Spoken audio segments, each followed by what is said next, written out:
E alguns manuscritos, alguns pergaminhos da versão armênia do Novo Testamento, dizem que Jesus escreveu no chão os pecados daqueles homens.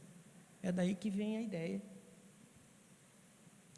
Na verdade, queridos irmãos, nós não sabemos o real motivo para a atitude inicial de Jesus, mas pode haver algo de verdade, um pouquinho de verdade em cada uma dessas ideias. O que sabemos é que Jesus Cristo enfrentou a multidão sádica e fria, e diante da insistência em obter uma resposta, o que eles ouviram? Se algum de vocês estiver sem pecado, seja o primeiro a tirar a pedra nela. Ou em outras palavras, eu gosto muito do professor Buckley, que ele vai dizer assim: sim, pode apedrejá-la, mas só se vocês nunca quiseram fazer o mesmo na vida de vocês. Ele inverte a situação. Antes ele foi confrontado, agora ele confronta os acusadores. E diante disso, a reação foi de silêncio, e lentamente a multidão lançou suas pedras no chão, e um a um foram se afastando. Ao fim, restava apenas Jesus Cristo e a mulher. Ao se levantar, Jesus a perguntou: mulher, onde estão eles? Ninguém a condenou? Ela respondeu dizendo: ninguém, Senhor. Então Jesus disse: eu também não a condeno. Agora vá e abandone sua vida de pecado. E eu gosto de algumas traduções que dizem assim: no momento eu tampouco te julgarei. Vai, começa mais uma vez e não voltes a pecar.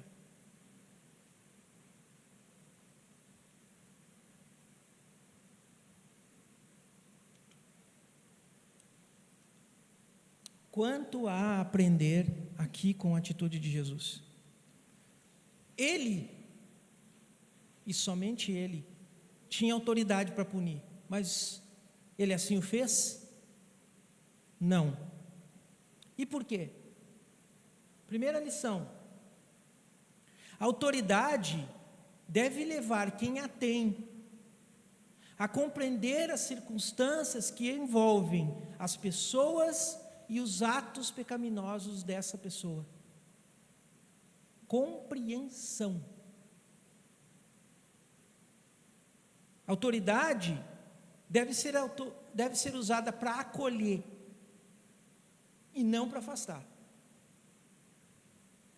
Nós somos chamados a sermos inclusivos e não exclusivos, pois nós recebemos autoridade, guiados pelo Espírito Santo de Deus, para confrontar todo o pecado, seja ele qual for, mas jamais para esmagar o transgressor.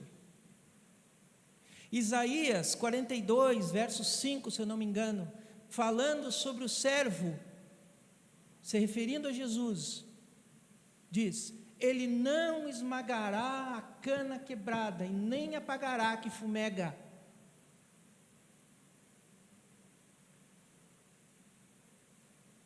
Você, cristão, entendeu isso? Você não pisará a cana queimada e não apagará a que fumega.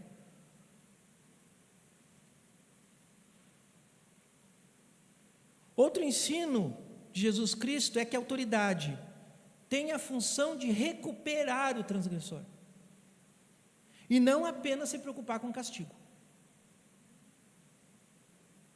Paulo entendeu isso e orientou o seu filho na fé Timóteo, quando lá em 2 Timóteo 2, 24 e 25, ele vai dar a seguinte orientação para o Timóteo: e ao servo do Senhor não convém contender, mas sim ser manso para com todos,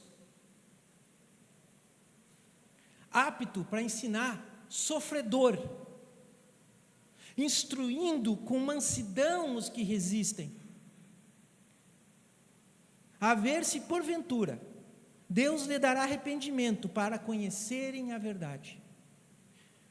Nós buscamos corrigir para salvação e não para castigar. Um age pelo amor, o outro age pela vingança. Qual lado da fila você está?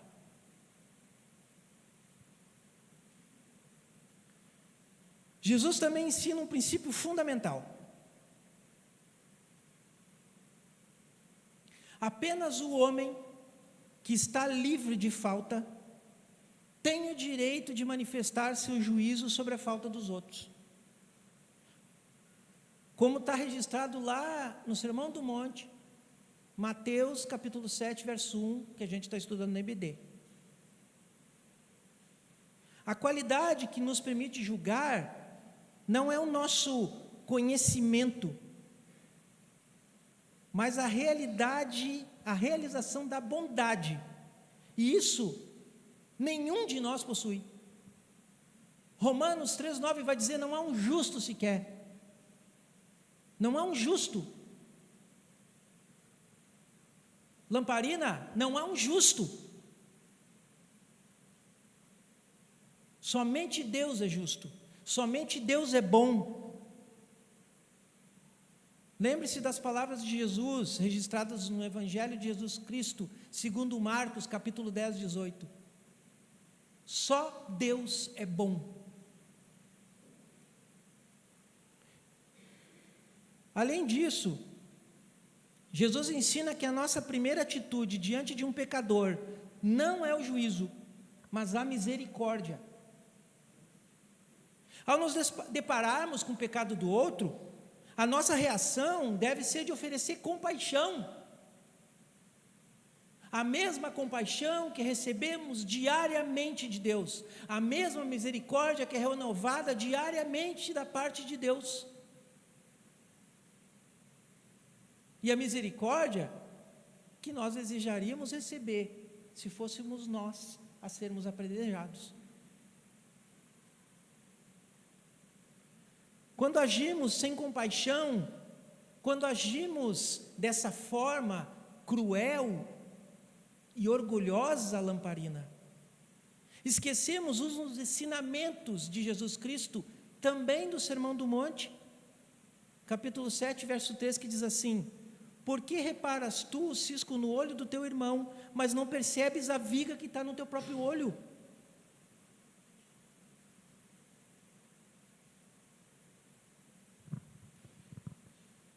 Estou finalizando, não concluindo. Teve gente que diz: aleluia. Jesus Cristo nos ensina que não devemos aceitar o pecado, mas devemos acolher o pecador e orientá-lo na verdade. Não somos chamados a permitir o pecado como se o pecado não tivesse importância. O pecado tem importância. Olha para a cruz, é o pecado que levou Cristo para a cruz. Foi o pecado que fez com que Deus moesse o Filho dele na cruz. O pecado tem relevância, sim, e deve ser combatido. Mas nós devemos confrontar o pecado de forma que o pecador seja levado ao arrependimento. Observe o que Jesus disse. Ele não disse a ela: vai, continua como estava, mas o que ele disse? Vá e não peques mais. O Evangelho é a mensagem de uma oferta, de uma segunda oportunidade, que desafia o homem a uma conversão, a viver uma nova vida em Cristo. Isto é o Evangelho.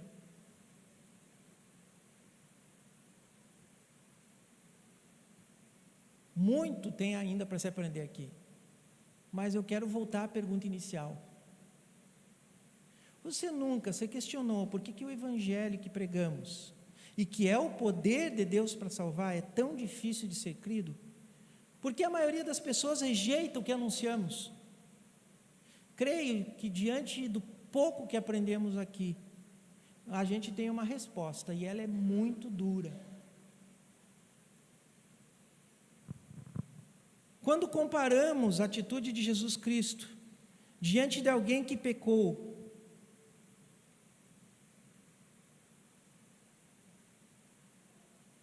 e comparamos com as nossas atitudes diante de alguém que pecou, a gente não vê uma contradição entre o que a gente vive e o que a gente prega?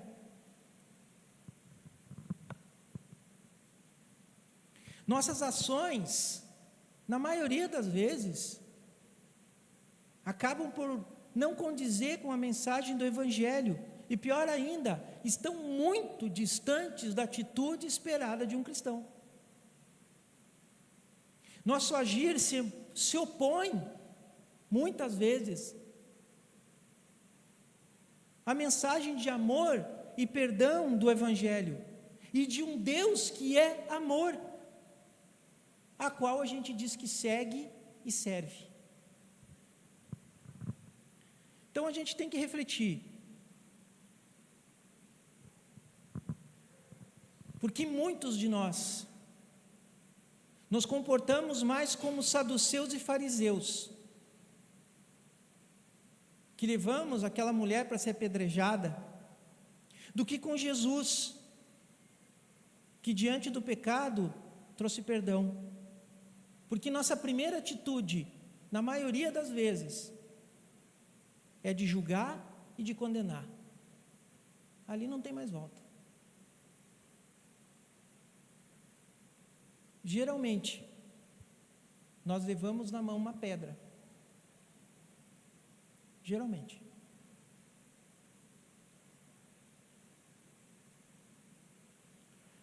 Eu devo sempre me questionar, e essa foi uma reflexão que eu fiz enquanto montava a pregação, que começou há um mês atrás. Há um mês atrás eu fiz essa pregação. Estou estudando ela.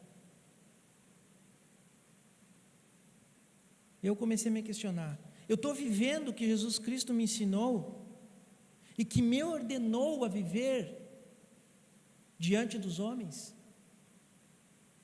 Nós cantamos aqui várias vezes que Jesus é Senhor.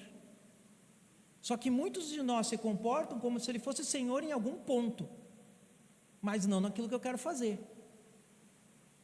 Ah não, isso aqui não. Isso eu não quero. Ou será que eu sou apenas mais um religioso frio, com uma ortodoxia rígida, que ao invés de viver queimando de amor pelas pessoas que estão se perdendo em seus pecados, eu esfriei tanto, que eu estou morto para a dor humana e suas necessidades terrenas e eternas. Eu estou do lado, qual lado? Eu estou do lado de quem lança pedra, ou estou do lado que Jesus está?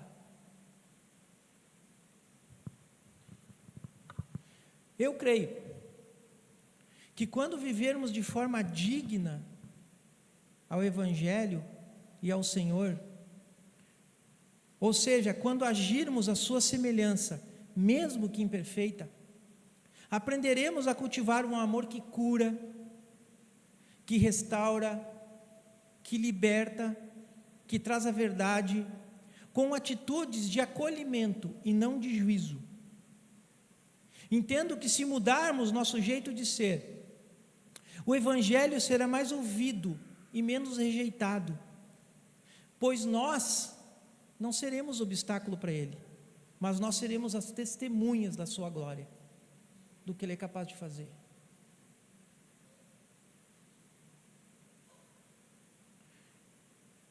Lembre-se, a nossa tarefa não é julgar, mas anunciar e viver o Evangelho, que é a justiça de Deus para todo aquele que crer. Jesus é o modelo a ser seguido. Ele, durante o seu ministério terreno, acolheu, curou, restaurou. Ele amou. Eu gosto muito de uma música do Juliano Som, que tem uma frase meia boba até, que diz assim: eu ganhei asas para voar, eu ganhei asas para voar em amor. vós sereis conhecidos pelo amor que têm uns pelos outros. Não é porque a gente canta bem. Eu não vou chegar lá no final dos tempos e apresentar minha carteirinha da ordem, meu currículo, que senhor, ó, fiz doutorado, mestrado, PhD. Um dia toquei bateria, mal, mas toquei. Será que eu realmente amei? É esta a pergunta que eu tenho que fazer?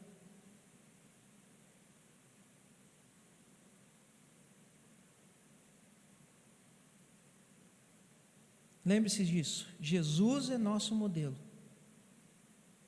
E Jesus continua a agir assim.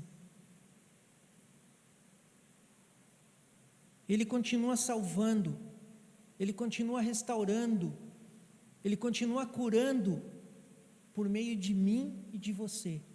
Amém?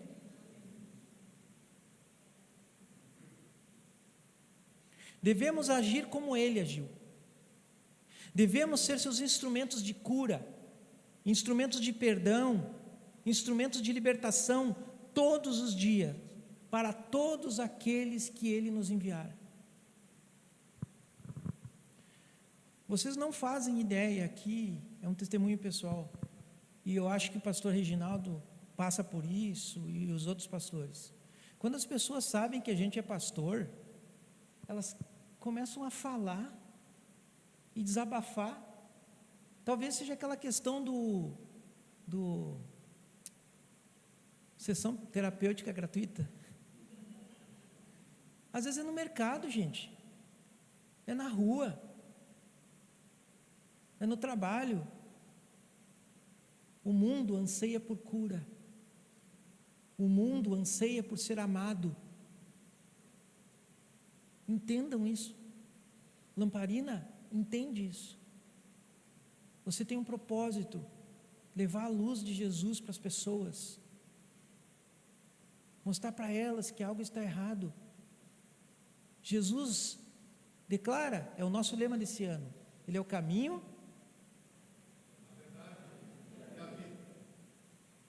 nós temos que mostrar o caminho para as pessoas, nós precisamos revelar a verdade para essas pessoas, nós temos que levar a vida de qualidade para essas pessoas. Agora sim, concluo. Ouvi um aleluia? Precisamos ser testemunhas vivas do Evangelho, não somente por palavras, mas também com ações. Não estou dizendo aqui, agora eu só vou abraçar o povo e não vou falar de Jesus. Não, você vai falar de Jesus e você vai abraçar. Agora nós vamos ter oportunidade na marcha aí. Eu vou lá, estou brincando aqui, eu vou lá só de fiscal.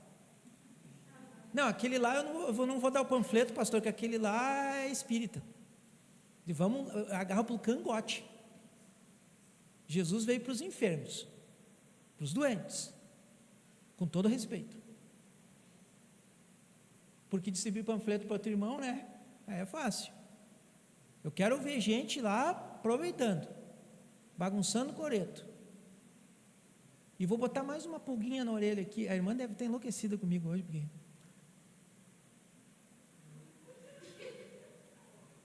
Será que a gente está preparado para um dia entrar um homossexual ali, uma drag queen, um pai de santo, e pedir oração? Quantos daqui vão levantar e vão ali orar por ele? Porque é fácil amar quem nos ama, agora amar quem não nos ama é bem difícil. Quantos de nós não vamos ficar de cara meia virada? Bem, tem um gay ali no fundo. Essa igreja está aberta para pecadores. Perfeitos não entram aqui dentro. Se fosse assim, a igreja estava vazia, só Jesus aqui dentro, coitado. Vida solitária. Queridos, esta é a vontade de Deus, e deve ser a nossa única vontade, que todos encontrem a verdade e sejam salvos. Isso não é minha palavra, 1 Timóteo 2,4. Vamos lá. Essa é a nossa única tarefa, a nossa grande missão, Não foi o que o pastor pediu aqui na Nó de Galdéria, para você vir comer churrasco? Não, convida um vizinho. Melhor, convida aquela pessoa que não gosta de você. Aí tu ganha ela, imagina, o cara vir falando mal de ti, tu convida ele para um churrasco. Já me ganha. Entendeu? É oportunidade. E ela é urgente, porque um dia, e Cristo está voltando, Ele virá para julgar todos os homens. E nesse dia, o poder do Evangelho vai cessar. Não vai ter mais arrependimento. Ou você está de um lado, ou está do outro. É urgente. Até quando você acha que a sua luz vai brilhar? Então pregue, viva o amor de Jesus, aonde você estiver. É urgente.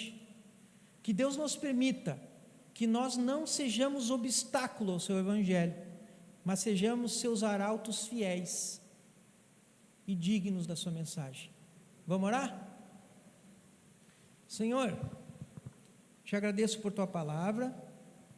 Obrigado, Senhor, por ter trabalhado o meu coração, a minha mente, o meu espírito, enquanto me preparava, Senhor, para trazer a tua palavra. Te agradeço o grande amor e carinho que o Senhor demonstra por tua igreja. Te peço perdão por qualquer palavra, Senhor, que eu tenha proferido, que não venha da tua vontade e da tua autoridade, e que tudo que foi pregado aqui seja lançado em solo fértil, que germine de 1 para 100, de 1 para 500, de 1 para 1000, e que a grande característica, grande qualidade desse povo que aqui está, desejoso de ser teus servos, seja o amor, a misericórdia e a compaixão que esse mundo tanto precisa. É em nome de Jesus Cristo, nosso Senhor, que oro. Amém.